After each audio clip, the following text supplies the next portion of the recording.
الله أكبر الله أكبر لا إله إلا الله والله أكبر ولله الحمد الله أكبر لا إله إلا الله والله أكبر ولله الحمد الله أكبر لا إله إلا الله والله أكبر ولله الحمد الحمد لله أستعينه وأستغفره ونعوذ بالله من شرور أنفسنا من يهدي الله فلا مضل له ومن يضلل فلا هادي له وأشهد أن لا إله إلا الله وحده لا شريك له وأشهد أن محمدا عبده ورسوله أرسله بالحق بشيرا ونذيرا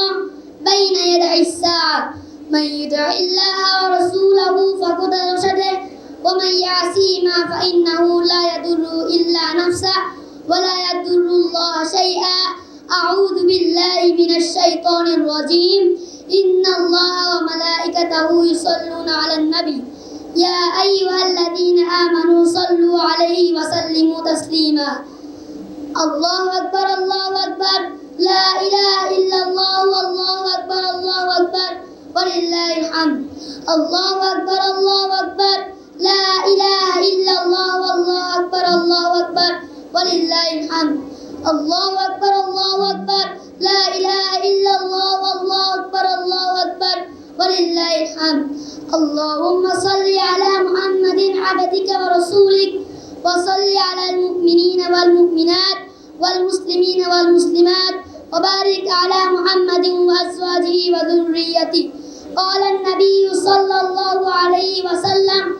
أرحم أمتي بأمتي أبو بكر رضي الله تعالى عنه وأشدهم في أمر الله عمر رضي الله تعالى عنه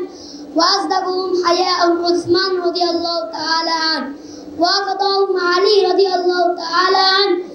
وفاطمة سيدة نساء أهل الجنة والحسن والحسين رضي الله تعالى عنهما سيدا شباب أهل الجنة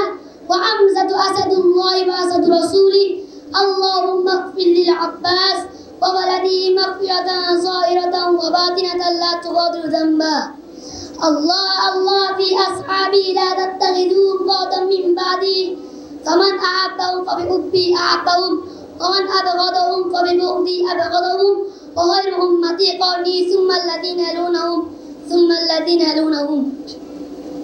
والسلطان ذل الله في الأرض من أهان سلطان الله في الأرض أهانه الله إن الله يأمر بالعدل والإحسان وإيتاء ذي القربى وينهى عن الفحشاء والمنكر والبغي يعظكم لعلكم تذكرون فاذكروني أذكركم واشكروا لي ولا تكفرون الله أكبر لا إله إلا الله والله أكبر ولله الحمد الله أكبر لا إله إلا الله والله أكبر ولله الحمد الله أكبر لا إله إلا الله والله أكبر ولله الحمد السلام عليكم ورحمة الله